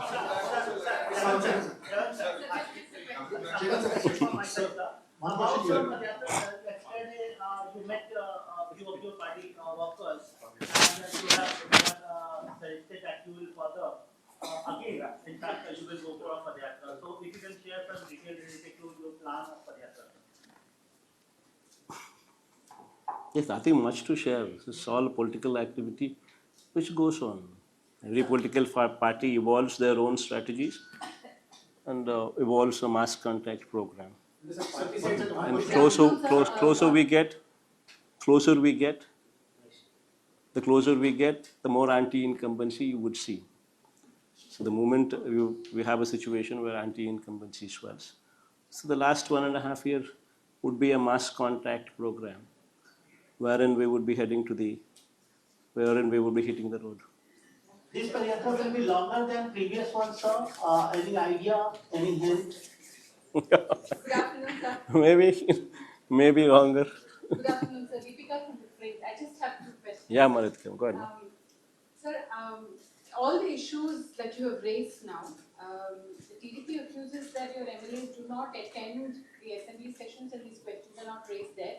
In fact, the speaker has spoken at the National Assembly Speakers Conference at Lucknow, and he's talking about requesting the Lok Sabha Speaker to introduce 2 new bills which talk about one not paying the any of the attendees the salaries, and the second is also to ensure that the people are able to recall all of the MLAs who've been elected. What would you say to this? In fact, we've answered these questions multiple times. This is not the first time that someone like you is asking this question, and this is not the first time that I'm answering this question. But this is brought up saying it. No. Multiple times you ask the same question, then what is the point? We're just going to be repeating the same answer, which does not yield any result. See, the first thing you should be asking is you should be questioning the fundamentals of democracy. Wherein in the state of Andhra Pradesh that you see today, you tell me which other party exists in the state assembly which is the opposition, other than us. You tell me. You are a journalist yourself, well educated, well known. Tell me, with a lot of knowledge that you possess, in the assembly you tell me which other party exists other than us who is the opposition. Everybody else is in the ruling government. The only party that exists in the assembly which is in the opposition is only we. Then what is stopping you from giving us opposition party status? Then what is stopping the speaker?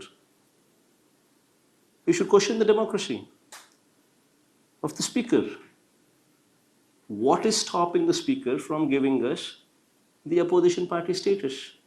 The moment opposition party status is accorded to the only opposition party that exists in the House, then this mic time is on par with the leader of the House.